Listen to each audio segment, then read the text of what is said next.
As I kind of alluded to earlier, the seeds of this political theory, classical liberalism, were to be found in the writers of Enlightenment thinkers.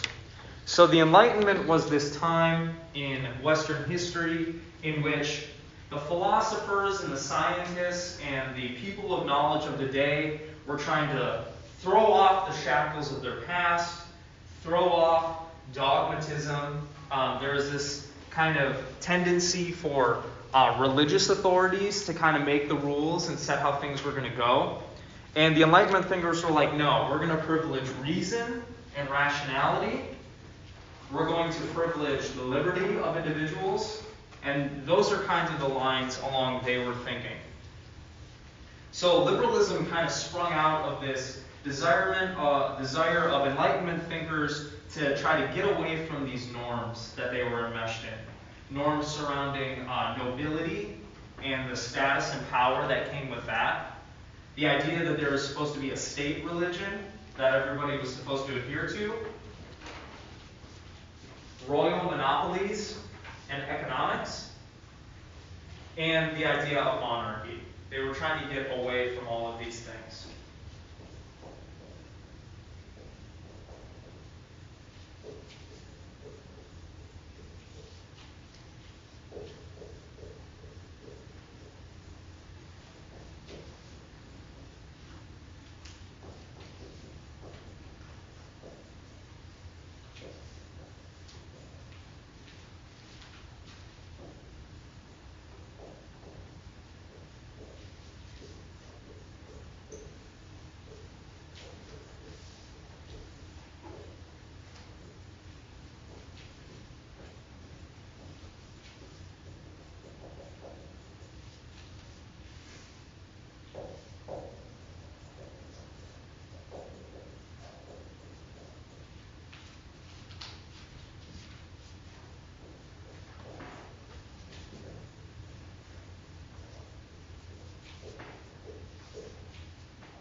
So the Enlightenment thinkers weren't happy with the way things were going politically, the way things were going socially, and they were looking to make a change.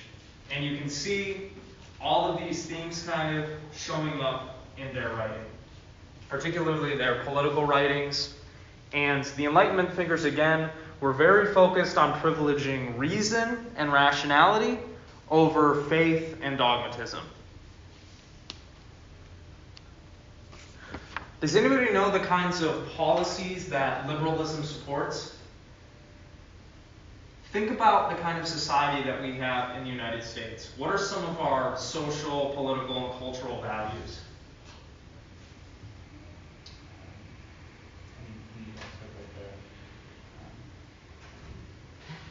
I'm blanking on what it's called. I literally just read it this week.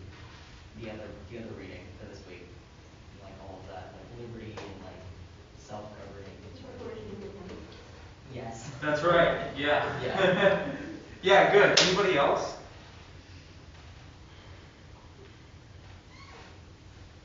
Are we respectful of other different kinds of views in the U.S.? Are we legally? Yes. Yes, right? Are we tolerant generally of other views and of other religions? Yes. Right, legally, yes. Maybe not all the time socially. Liberalism generally supports policies like individual rights,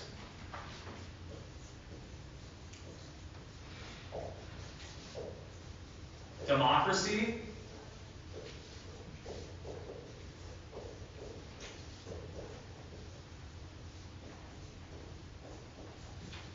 tolerance,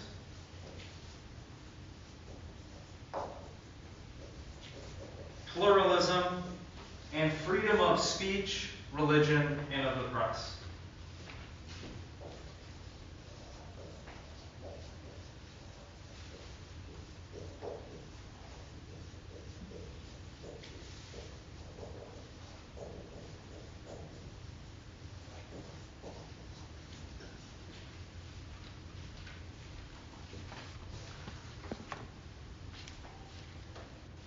Does anybody know what I mean when I say pluralism? Do you all have any sort of idea of what I mean by this? Is it a word you've heard before?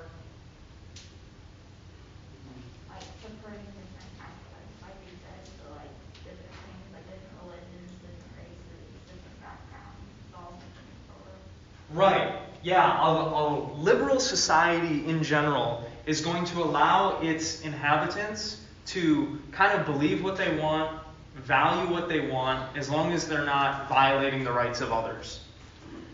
You've heard that the United States is like the great melting pot, right? We have people who come from all different sorts of countries and backgrounds, races and ethnicities. That's kind of what pluralism means. We have a bunch of different people who come from different backgrounds and have different values and beliefs living together, and that's allowed and that's even supported.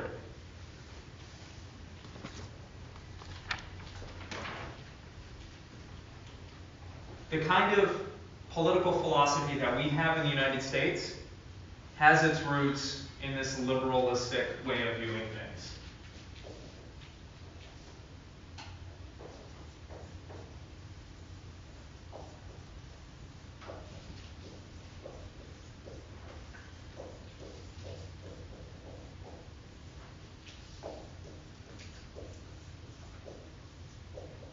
Which is why I also assigned, along with Locke's reading, the Declaration of Independence. Because as we go through the lecture today, and as we look at what Locke has to say about liberalism and why this is the appropriate way to structure society and politics, we're going to see these themes show up explicitly in the Declaration of Independence. Now that's kind of like an overview of some of the general themes of liberalism.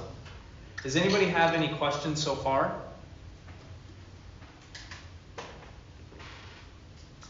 Generally, you should all be kind of familiar with it, even if you didn't know this is what it was called. This is something that, again, like I just wrote, kind of structures the way we do politics in the U.S., so it's something that you're kind of implicitly aware of, though, you know, you maybe haven't heard it expressly stated like this before. Did you have a question? Oh, no. Okay. Okay, well, if we're good so far, I'm going to jump into talking about what exactly Locke is doing in this reading that I assigned for you all today.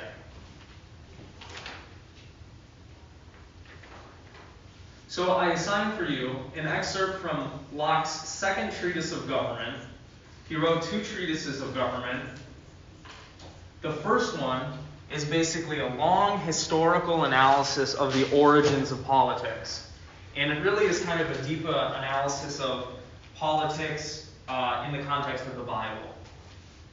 In the second treatise of government, this is where he starts outlining his political theory of liberalism, what it looks like, what the roles and duties of citizens and governments are, and how we should structure society generally. He starts off this chapter 7 by making a rather common observation about humans. He says, humans are social beings, and so it's kind of inevitable that we're going to want to form societies and mingle together.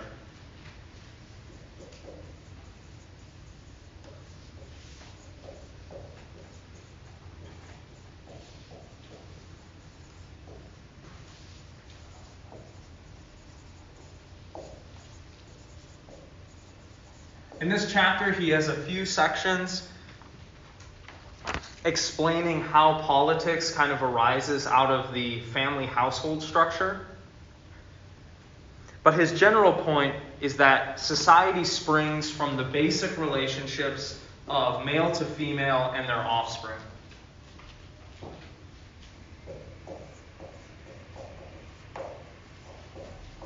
These are kind of the basic relationships that structure politics in contemporary Western society and just society generally. It's kind of based on the interactions within the household.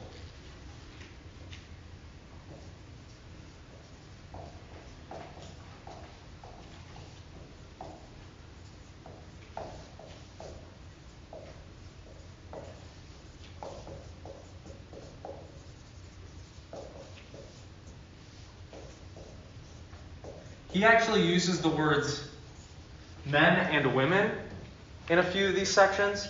So I've kind of gone away from that, and I've used the terms males and females, because as we'll see in the next unit particularly, there is this growing tendency to separate the concepts of sex and gender. And so they do mean two different things in some of the philosophy that we're going to look at going forward, but Locke isn't really making that distinction here.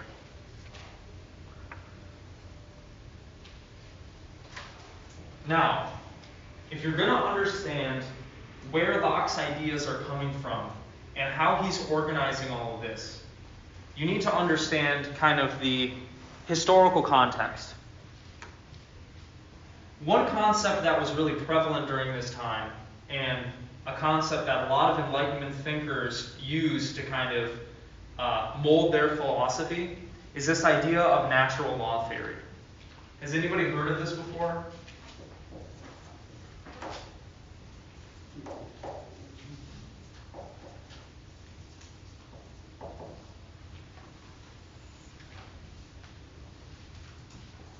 If you've read the Bible, you may think that the Bible supports some sort of natural law theory.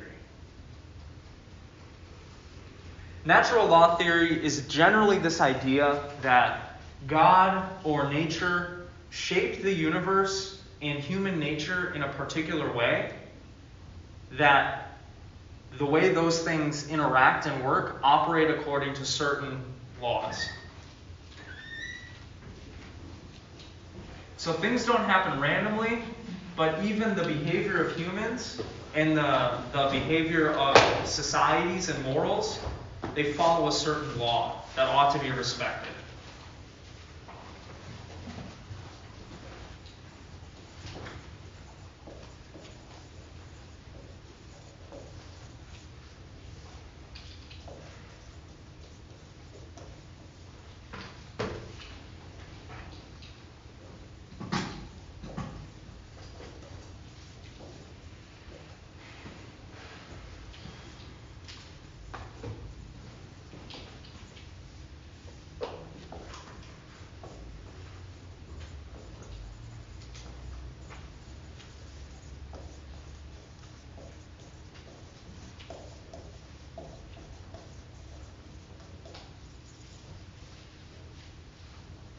So the idea, if you're following natural law theory, is that God has somehow baked certain laws into the universe and the way that human nature works that we ought to follow.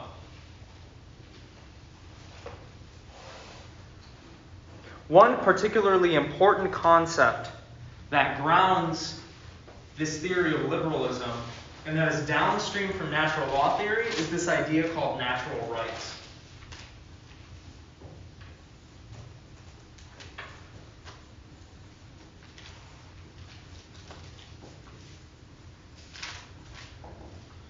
Does anybody know what natural rights theory says? Or does anybody have a guess as to what natural rights are? That everyone's born with a set of innate rights. That's right. Yeah, the idea is that according to natural rights theory, there are certain rights that we get just in virtue of being human. We're born with these rights. Not all of the rights that we have as humans come from the government or come from society, but rather we're born with certain rights. Just like the Declaration of Independence says, right? All men are created equal, and they are born with certain unalienable rights, right? Rights that ought not be violated, because you have them just in virtue of being human.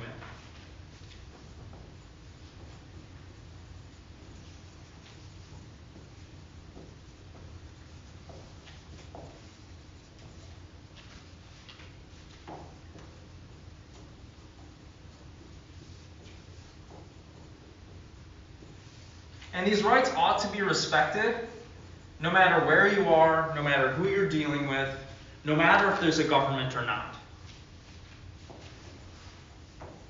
So even if you're in the state of nature, Locke thinks that you still have natural rights that ought to be respected.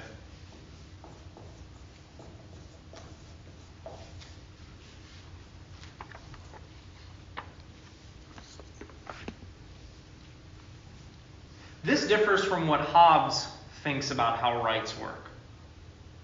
Hobbes doesn't think that we have natural rights. Instead, the rights that we have in virtue of setting up a society with a sovereign. Once we have a sovereign, then we can establish certain rights that ought to be respected. But Hobbes thought that in the state of nature, nobody had any rights. And so it was anything goes, every man for himself. Locke thinks, in contrast, that even in the state of nature, there are certain ways that you ought to behave. And there are certain rights that you ought to respect that people have. What do you think some of these rights are going to be?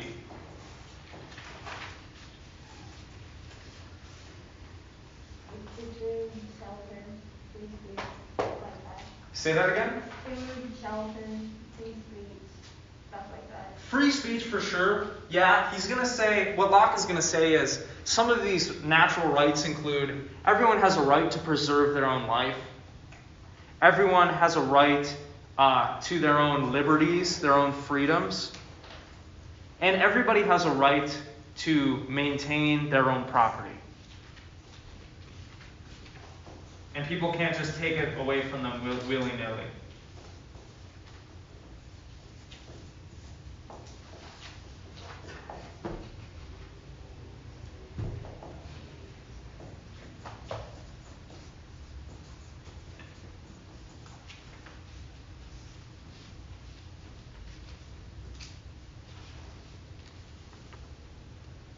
Locke and other natural law theorists think that we can know what the natural law is. That is, we can know how we're supposed to behave and how our human nature works if we use our reasoning capacities or appeal to our conscience, or by reading the Word of God.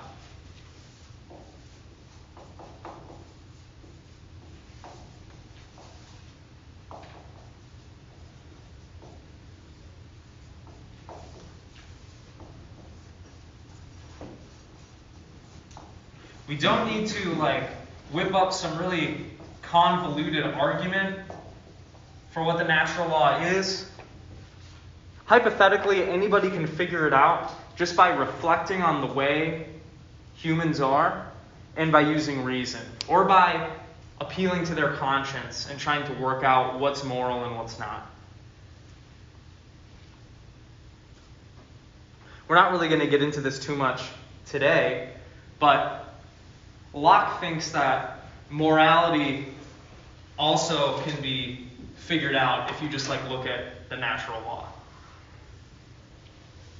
He's going to rely on the Bible for this because the Bible says that the law of God is written on the hearts of men so that they know what's right and wrong kind of naturally. And again, all people are subject to the natural law, and all people have natural rights. Natural rights aren't just something some people have. All people have them, and they ought to be respected at all times.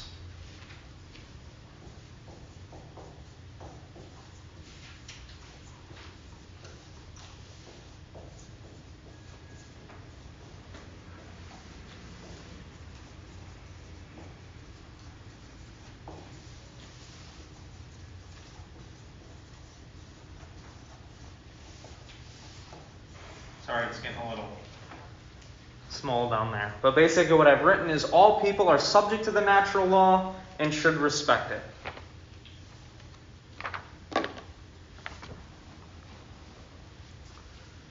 This kind of forms the basis of Locke's political theory.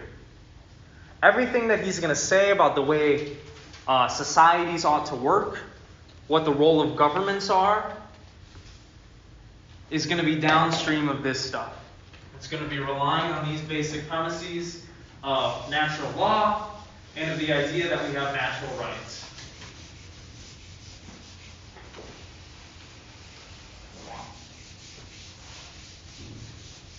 Is that making sense to y'all? Are these ideas you kind of heard before? Just being, in virtue of being American, right? It's kind of baked into our political discourse that this is the way things work, right?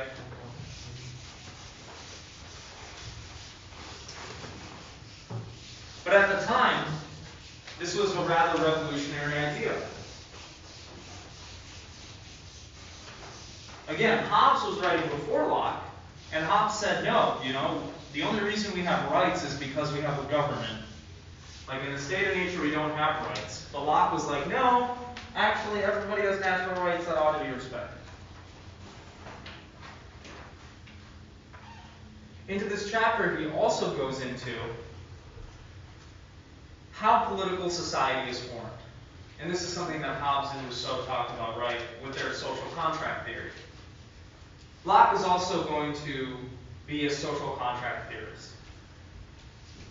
He's going to say, political society comes about when a group of individuals voluntarily consent to the formation of a social contract and government that they all agree upon.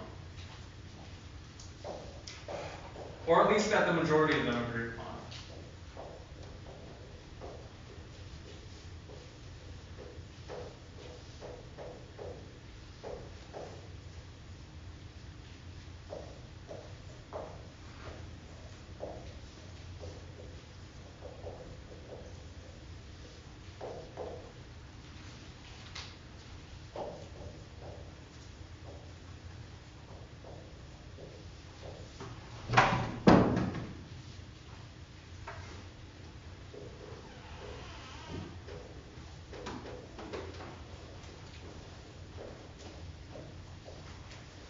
So they have the kind of same story of how society comes about that Hobbes and Rousseau do.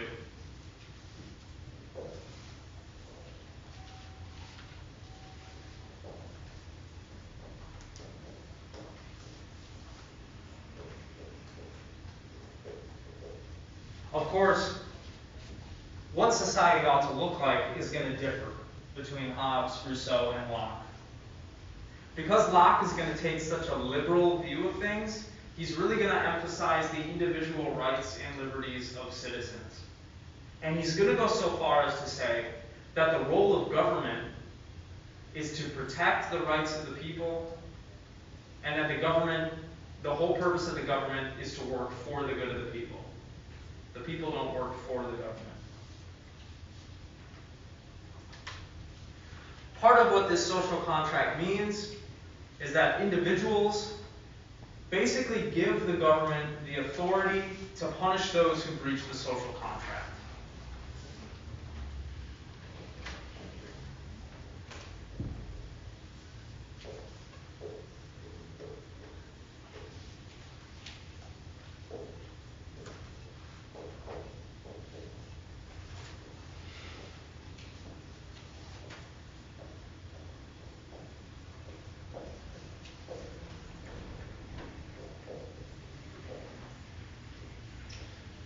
So when people get together and they form a political society, they give up their rights to take revenge on people if they're harmed or if something is taken from them.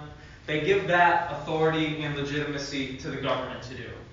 The government becomes the arbiter of justice, right? We're not out there in vigilante groups beating up people, right? We let the government or the state handle punishments and dealing with crimes and stuff like that.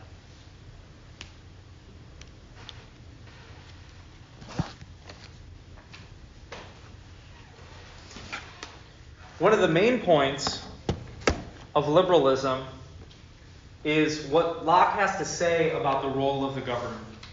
And this is something that I already alluded to, but he basically says the purpose of the government or the purpose of the state is to look out for the people. Its purpose is to protect individual liberties, including one's property. That's the whole reason for its existence, according to a liberal philosophy.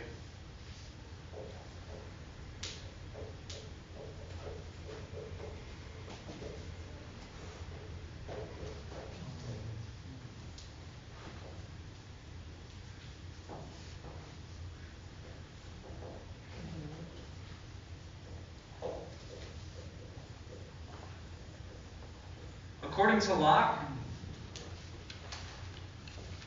in this ideal society that he's trying to imagine, this liberal society, the government's whole role is to operate for the good of the people and to make sure that nobody's rights are violated.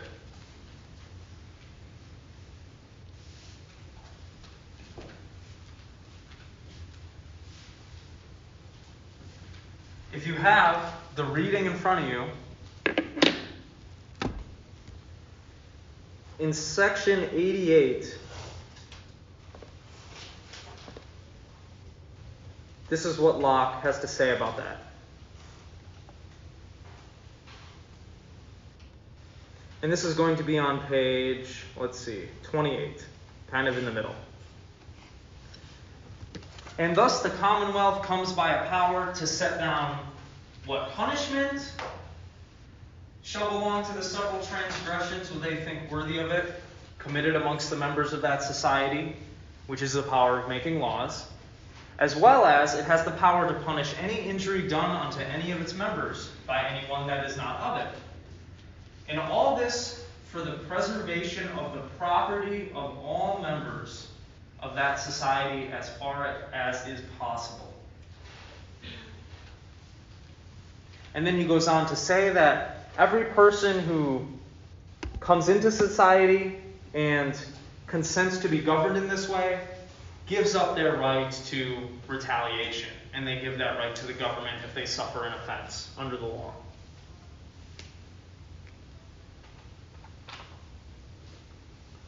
Another really important aspect of liberalism is this idea of where the government gets its legitimacy and authority from. In a monarchy, where does the king or queen get their authority? It's like a divine right thing, right? Historically, it was from God, right? The divine right of kings. And whoever the next king or queen was basically determined by heredity, right? Whoever was coming next in line, the son or daughter of whoever was ruling them. So the authority in a monarchy historically was from God. Locke says that in a liberal society, the authority and the legitimacy of the government comes from the consent of the governed. It comes from the people.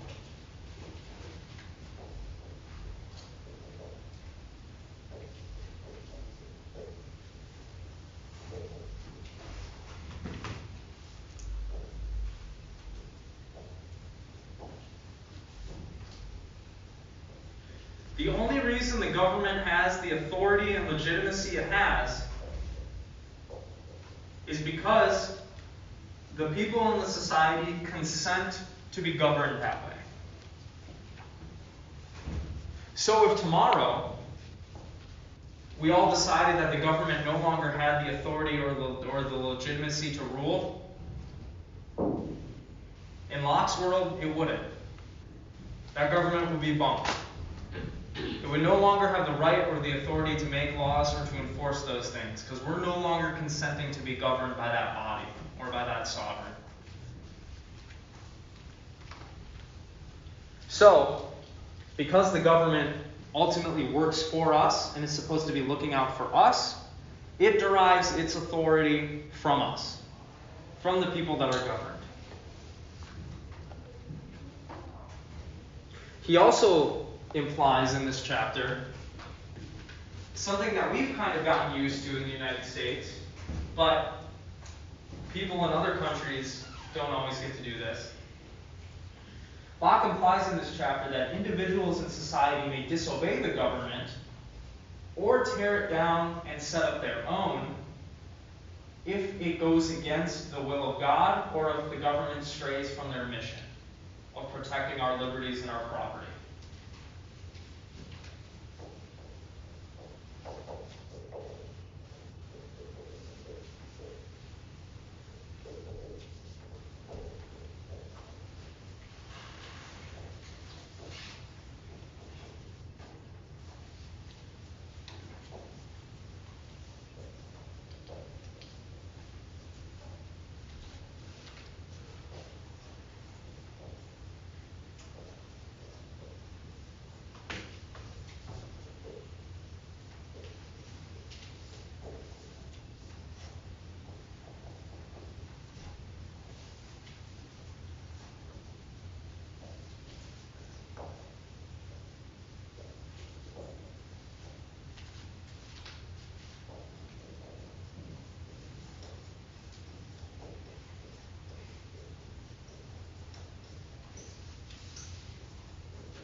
So if the government isn't doing the job that it's supposed to do, if it's not fulfilling its purpose, Locke is like, the people have the right to abolish that government and set up a new one. And we don't have to follow the government off the cliff.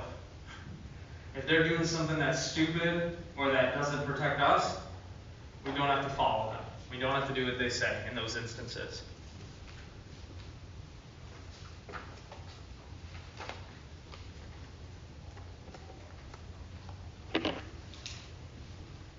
What are you thinking so far? Does this sound like a cool political theory? Do you like this?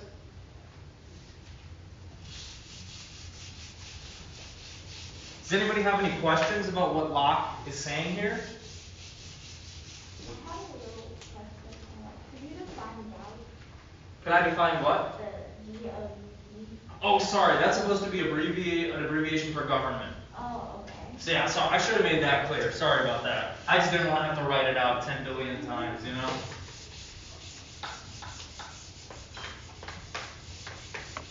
What do you all think of this view so far, though? Does this sound fair? Does this sound cool? Yes. Sounds like I feel like I've heard it so many times before. Yeah, right? Like, if it could be implemented, yeah, I'd like it. Yeah. Oh, that's the sticking point, right? How well have we done in the U.S. at maintaining these ideals? I've tried a little bit. Like, There was an attempt. I can say that. There was an attempt. certain stuff comes to mind over, every once in a while you hear about legislation that, like, statistically, like, with a full majority of America is behind, but is unlikely to be implemented for some time. Like, say, for example, like, the legalization of marijuana federally. Right. Like, I feel like a lot of a majority of Americans are behind that, but, like, got a bunch of old white guys, like, in Congress, in the Senate, and, like, it's maybe gonna be a generation or two before that actually happens. If you're interested in watching a pretty cool docu-series about the medicinal benefits of cannabis, check out Weed-Etiquette, like etiquette, but with weed in front of it. Some of the first few episodes look at parents who are actually giving their children with leukemia very high doses of THC, and it's actually putting some of them into remission, which is very interesting. But it's going to be a long time before that becomes legal, right? Federally, Yeah. probably. Every once in a while, something comes up like that just makes me think, like, oh, that is a broken system now. If we actually are supposed to be representative of how our government should be run, Right. then why isn't that happening? Like, why is it? Yeah, that's basically what I'm saying. Yeah. We'll definitely be talking about some of the weaknesses of this political theory near the end, and it has to do exactly with that kind of point that you brought up, and why it might be the case that liberal societies don't live up to their ideals very often. So that's kind of a summary of what he has going on in this chapter 7. Moving on to chapter 8, he kind of outlines what this kind of society is going to look like in practice, and expresses some more of the features of it.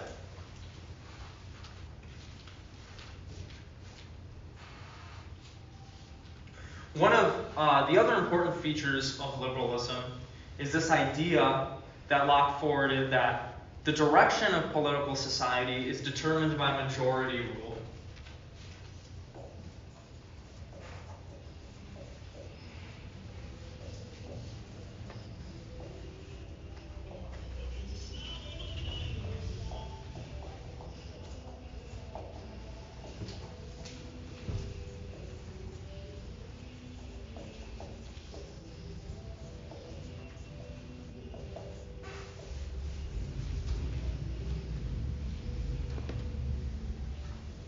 If you have the text in front of you, he talks about this in section 99.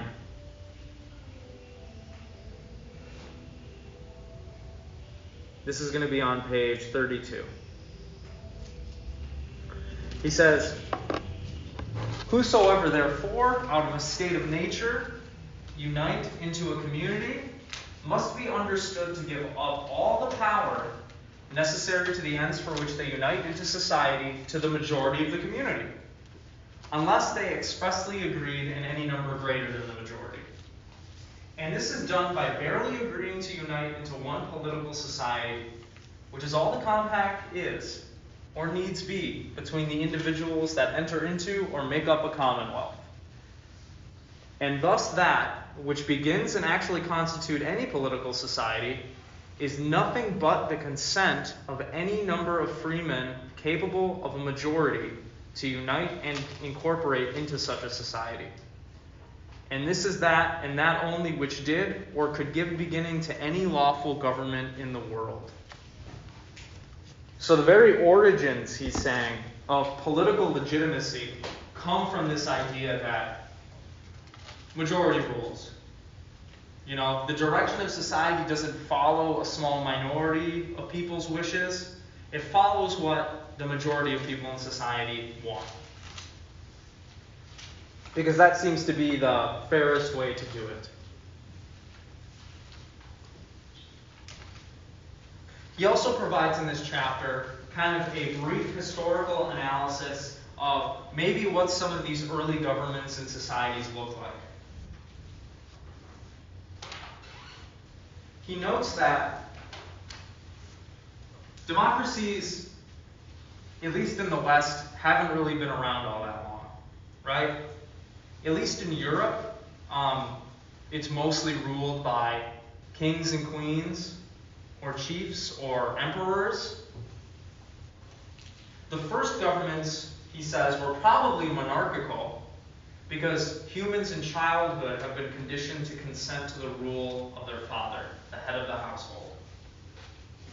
That's probably why we decided to follow in kind of those footsteps, and monarchical footsteps, is because we were kind of used to the situation in the home of the rule of one person, which historically has been the rule of the father.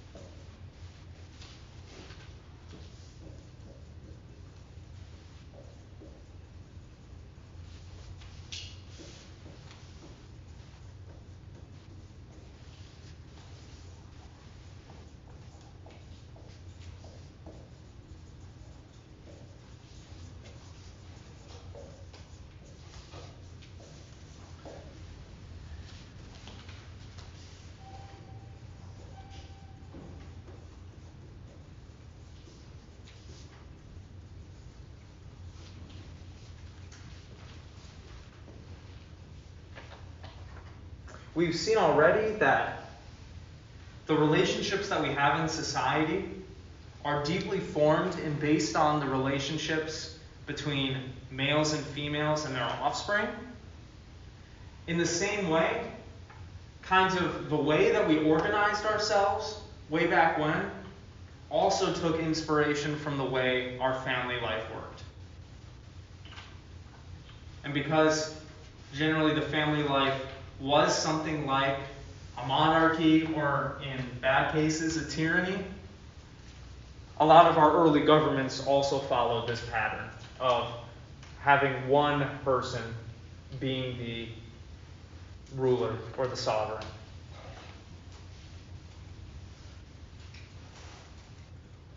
He also talks about in this chapter about how political leaders differ from political leaders that we have nowadays. One of the things that he notes is that way back in the day, political authorities were also adept in combat. And they were generally the leaders of their people in war and led them into battle because it was necessary and it was their duty to protect their community from hostile forces.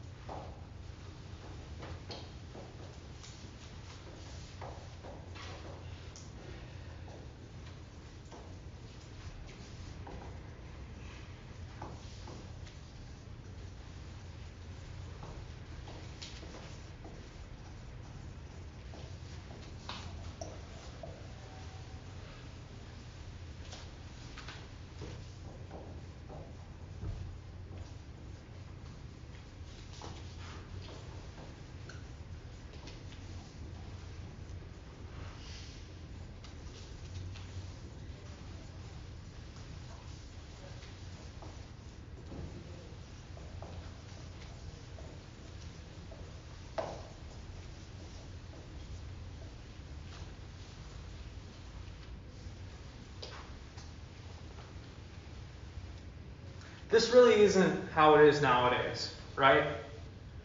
You don't see Nancy Pelosi riding into battle for the U.S., right? Not yet.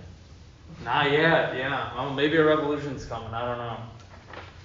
You don't really see political leaders anymore in the West being generals.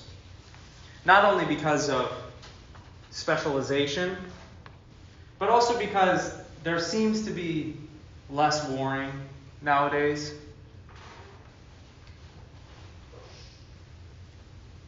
Or maybe there isn't less warring, maybe the mode of warring has just changed from physical to psychological or informational warfare. Maybe that's a better way to say it. In any case, looking back kind of on these observations of human history, as well as noting that, monarchies weren't always great in the past, these observations has influenced people in the Enlightenment to question the origins and legitimacy of government, which is partly why Locke is writing this whole piece in the first place.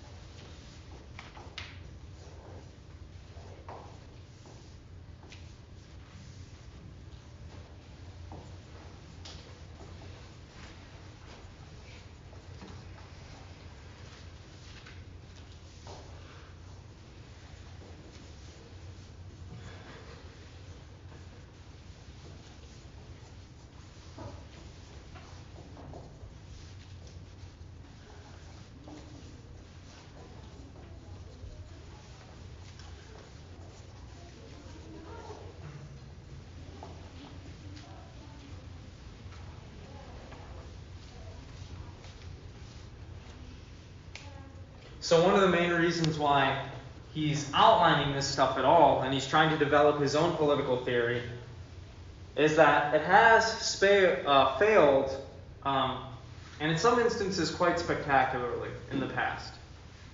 So we want to change things up, we want things to be better, we want to have a better government that's going to look out for us. So that's why he's engaging in the kind of political writings that he is.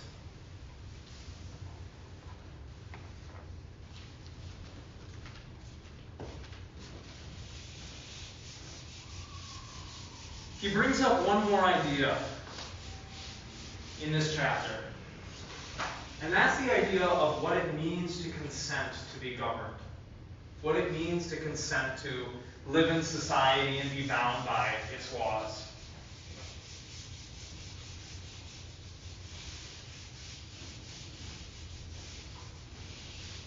He distinguishes between two different forms of consent. Anybody guess what they are?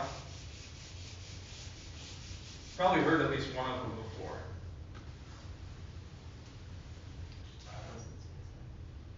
Say that again?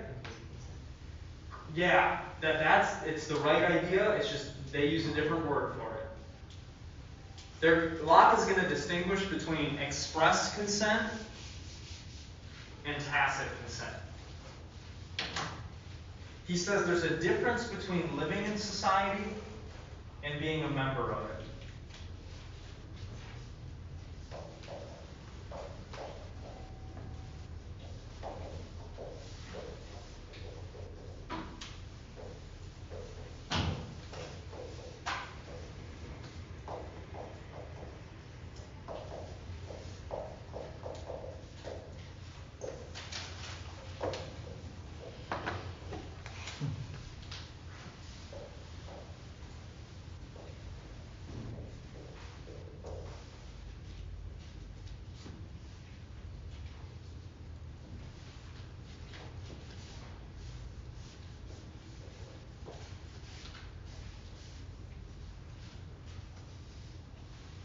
Every one of us are living in society.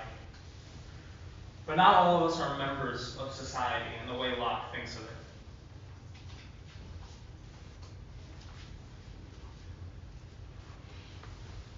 To live in society, all you have to do is submit to its laws and enjoy the privileges and protections that come along with it.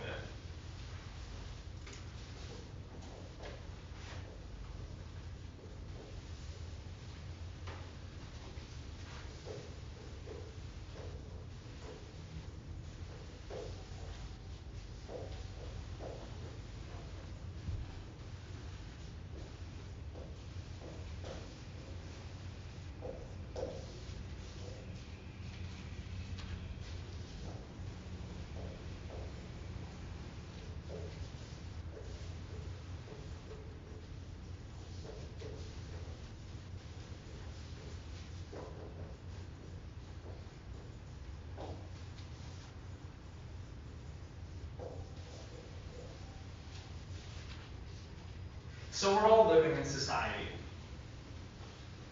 There are people that have immigrated to the United States that are living in society, that are living in the United States. But according to Locke, that doesn't necessarily mean that we or them are members of it. In order to be a member of society,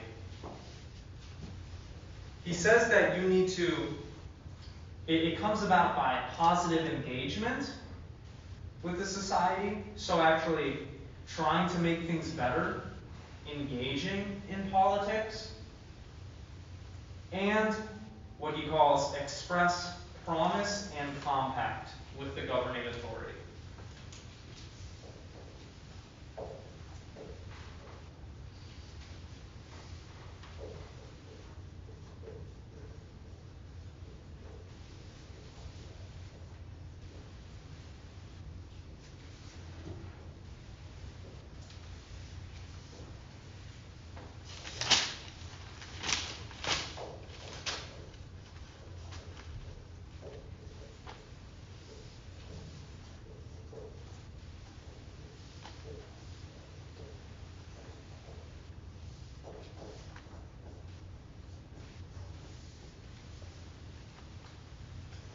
One way to think about this distinction between living in society and being a member of it is the inhabitant of a society versus a citizen in society, right? A citizen in society has certain privileges and protections that an inhabitant doesn't necessarily have, but they also have more obligations, right? The way it works in the United States, if you're born here, you're a citizen, right? That makes you a member of society. What does that mean for the males in this room?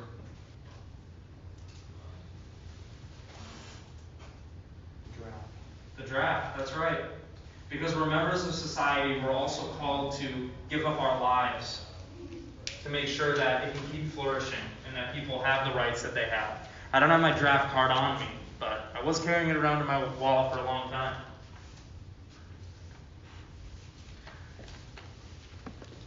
Again, if you have the text in front of you, he kind of explains this a little bit more in section 122.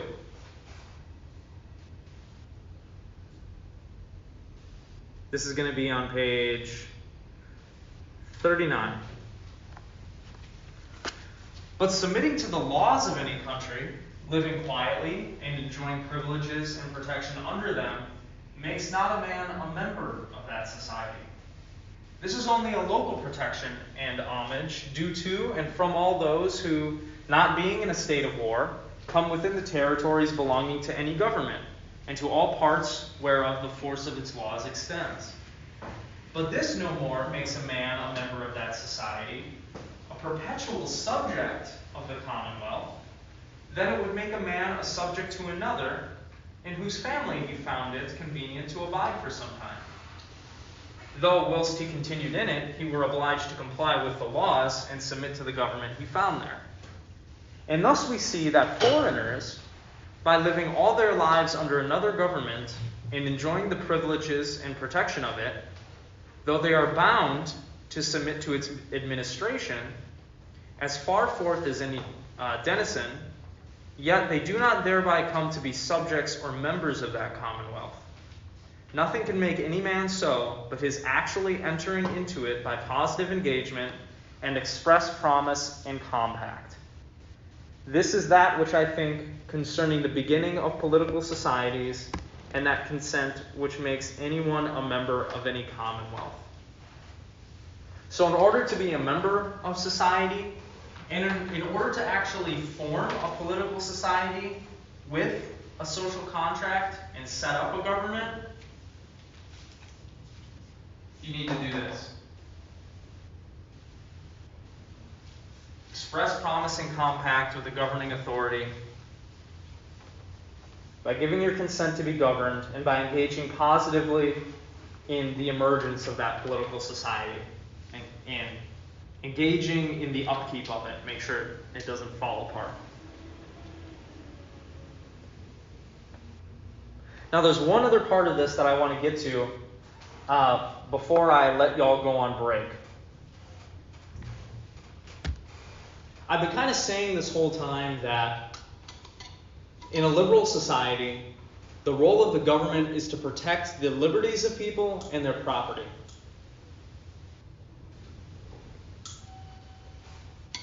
But I haven't told you yet what it means for someone to have property, or how someone acquires property. And this is kind of another radical view that Locke has, which is couched in his understanding of natural rights.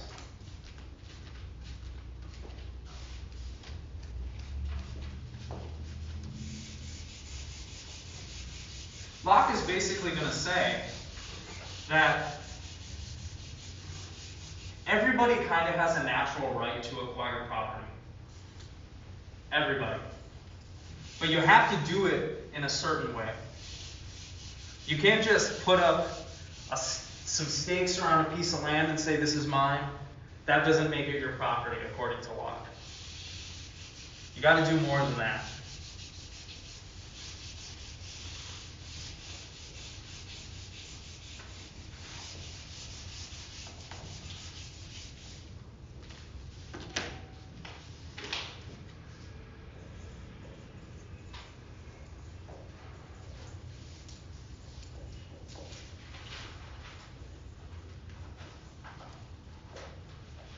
Locke stipulates in this book that any individual, any human, has the right to go out and acquire property for themselves,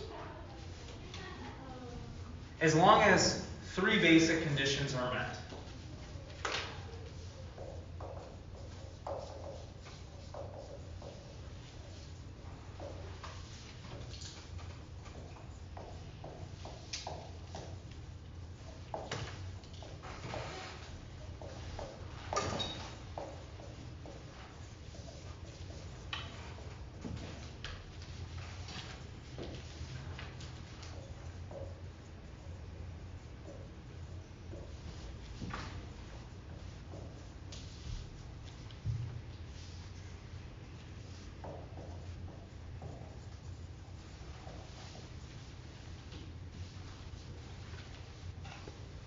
Anybody can acquire property as long as they're not depriving any person or community of too many natural resources.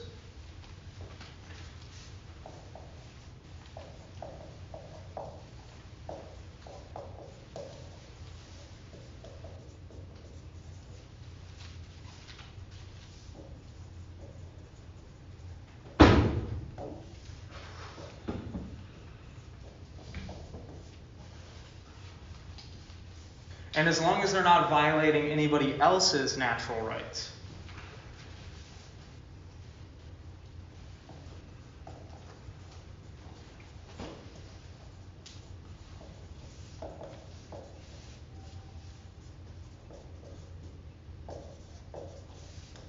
So that means you can't just take somebody else's property. And that doesn't mean that you can kill someone and then take their property. That's not how that works. Similarly, you can't go out and acquire property willy-nilly if you're taking up like all of the water in that region, or like all of the food. That's where all the animals graze or something.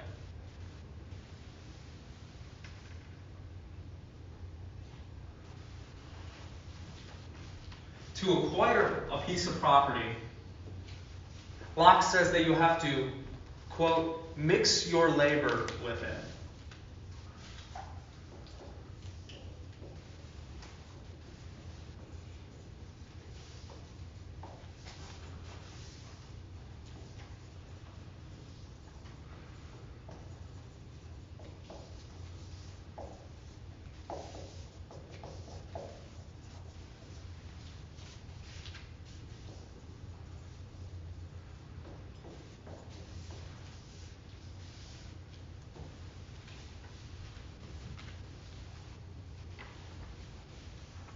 This is what it means to mix your labor with a piece of land. You go out there, you till it, you plant some seeds, and you water it. That's an example of mixing your labor with it. You're working the land. You're turning it over. You're putting something in the ground. You've labored on it. Or here's another example of mixing your labor with it. You go out into the forest and you clear like a big patch. You clear it of everything. There's no more brush, no more trees, none of that. You've mixed your labor with the land. You've worked on it. That is what is required to acquire property. You can't just do it willy-nilly. You got to mix your labor with it. And like I said before, merely putting up a fence or some stakes isn't enough to acquire property. That does not make it yours.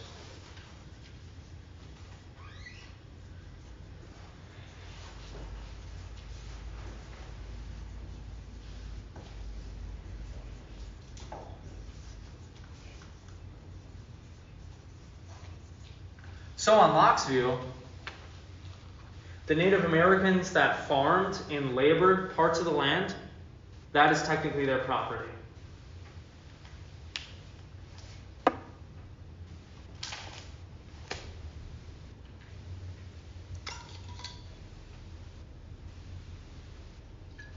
Let's talk about one more thing here, and then maybe we can have a little chat, and then I'll let you go on break. I want to talk about the economic aspect of liberalism.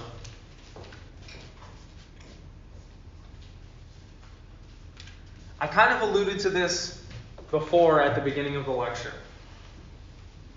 What kind of economic approach do you think liberalism is going to take towards property and the buying and selling of goods?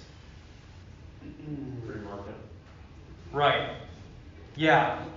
Classical liberalism is going to take a more hands-off, you may have heard the phrase laissez-faire approach to economics.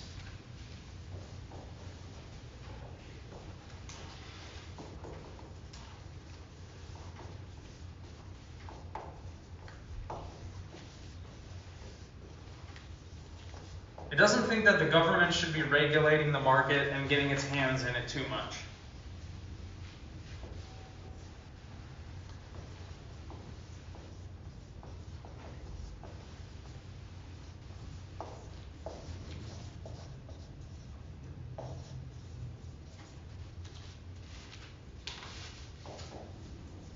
And it's going to say that the government should intervene in the market only when it's necessary.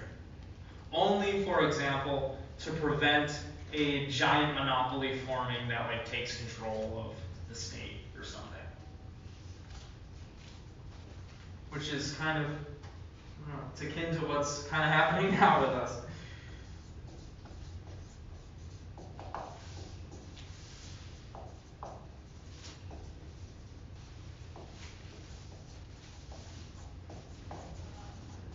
So liberalism is going to advocate for limited intervention.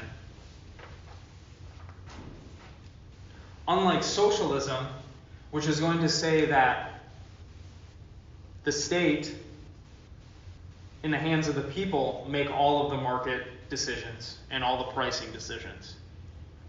Classical liberalism is going to say no, government can't do that.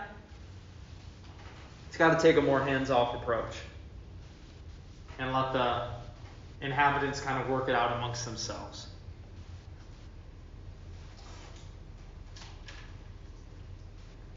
Okay. So what do you think about liberalism? Does it sound stupid? Does it sound pretty sweet? What are y'all's opinions on it? I mean, I think it sounds pretty sweet, and yeah, it's just kind of like the base of our government, but it's like we were saying before, there are some aspects that are really hard to apply, especially in the society that we live in this country. Right. Yeah.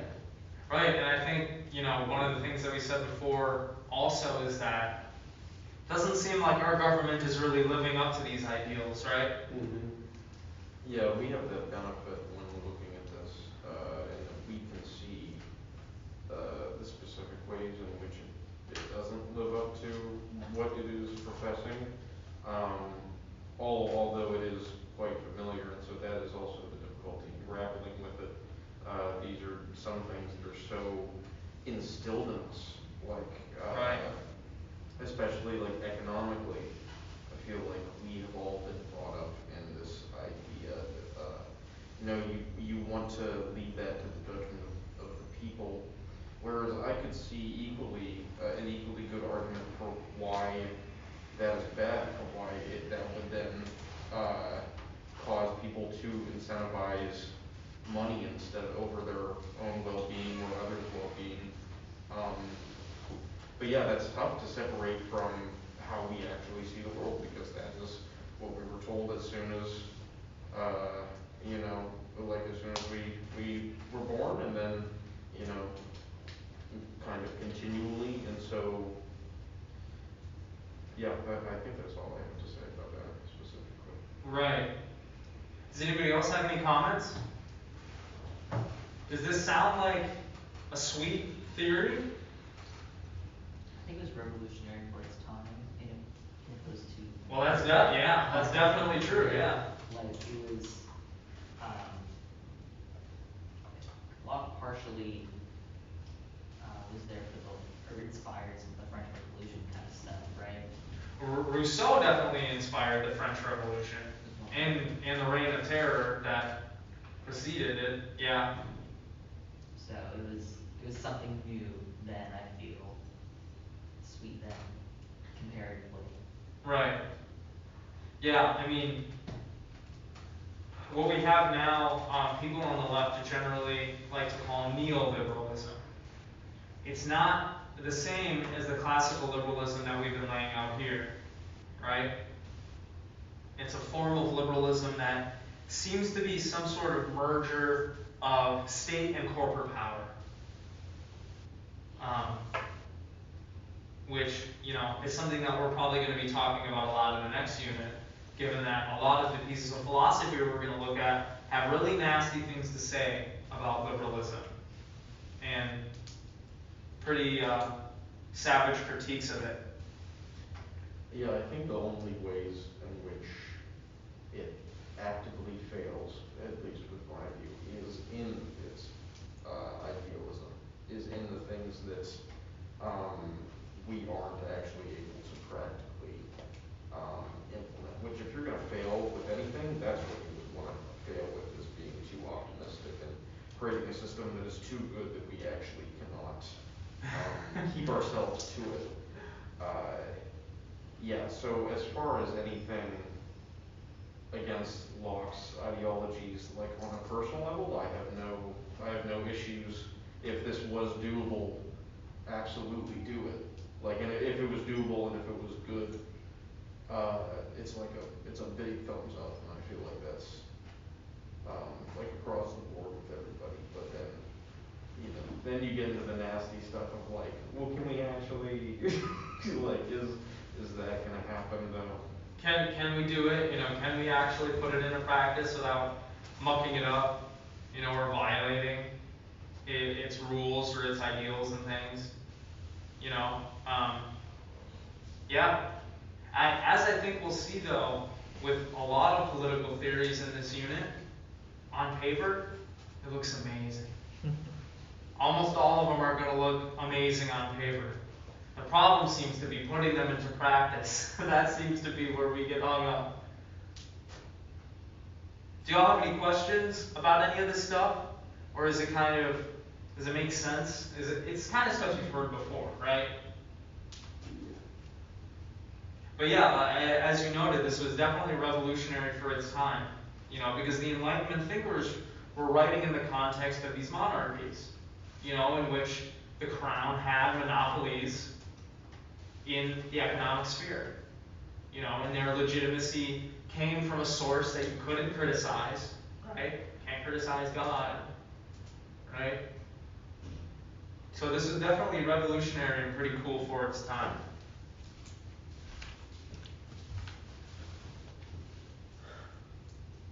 All right, well, if you don't have any comments, I'll let you go on a little break here. Yeah, why don't you come back at, let's say, 7:50.